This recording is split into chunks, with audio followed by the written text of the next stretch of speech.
So now that we've learned how to create compositions when we have two different tables, f of x and g of x, we're going to continue on our compositions, but we're going to talk about how to actually compose the two equations together so that we can get a new third equation that we would be able to just plug our values into. So we're still going to be using the same f of x and g of x equations. We're also going to be using that third one, h of x, on some of our examples. So we're going to start down here, and the top row is just plugging in numbers like we were at the beginning. So I'm going to start in the middle row. Let's start with g of f of x over here. G of f of x. Okay, so remember, what is inside our g function right here is what we're plugging in for x. So I'm actually going to plug in -3 plus, or negative x plus 3 into my g equation. So the function on the outside, I'm going to write, so g of f of x equals 2x minus 4. So I left a blank right there. And inside that blank, I'm going to plug in f of x. I'm going to plug in my negative x plus 3. So I have g of x on the outside, that's the pink, and then f of x is on the inside of that function. It replaced my x value, okay? So I can distribute out this 2, and I get negative 2x plus 6 minus 4, and then we can combine together that 6 minus 4. So we can say that g of f of x equals negative 2x plus 2. And that would be our composed function, or those two functions matched together. Okay, g of f of x is going to be different than f of g of x.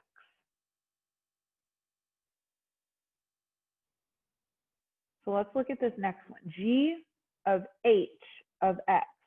So h of x is what I'm going to be plugging in for x. My g is going to be on the outside, so it's going to be the same thing on the outside. So g of h of x equals 2x minus 4.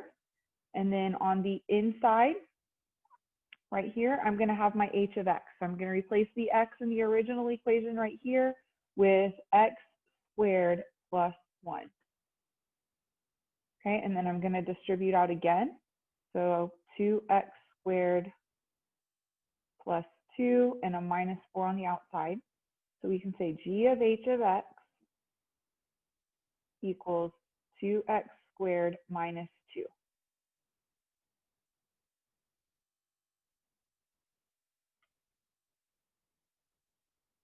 Okay, for the next one, f of x. So the outside function is f of x. So f of x equals negative x plus 3. So I left a blank for my x value. And then on the interior of this, I'm plugging in the function f of x. So right here, I'm plugging in f of x again. So I have f of x as my exterior function, as the outside function, and then I'm plugging in for my x value, f of x again. So I'm going to distribute out this negative. We get negative times a negative is positive x, negative times 3 is negative 3, and then plus 3. So when I combine these together, I can say f of f of x equals just a plain x. So that negative 3, positive 3 is going to zero out. Okay, let's do h of g of x just so we can have our quadratic on the outside. So h of x is on the outside. So I'm going to say x squared plus 1. And then on the interior, I have g of x, which is 2x minus 4. So I have 2x minus 4 to the second power plus 1.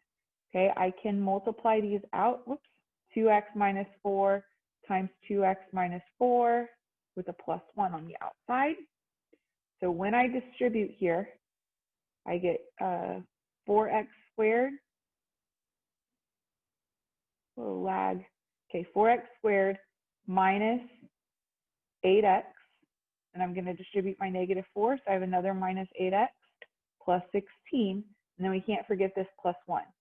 So when I combine my like terms together, I get h of g of x equals 4x squared minus 16x plus 17. Okay, so that is how we would compose two equations or two functions together.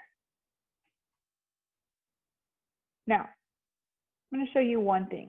Up here in our chart, we were using g of f of x to get our ordered pair negative 1, 4. So we would actually calculate our f of x value with a specific number and then plug that into our g of x function. But I'm just going to show you, oops, I didn't mean to erase all that. I'm just going to show you right here. Notice that g of f of 0, we got an answer of 2. So I'm going to plug in to my g of f of x equation. I'm going to plug in the 0 right here. So we would have g of f of 0, which looks identical to this right here, g of f of 0. I'm going to plug it in. I get negative 2 times 0 plus 2, which is just a 2. So g of f of 0 equals 2. So I would have the ordered pair 0, 2. So I only had to plug in the value once after I composed those functions, and I still got this same answer. So up here when we originally did it, we plugged in the 0 to f of x. We got an answer of 3, and then we plugged the 3 into g of x. So if you can compose your two functions together, you're only going to have to plug in that value one time. Okay, so that's one of the benefits of being able to compose functions.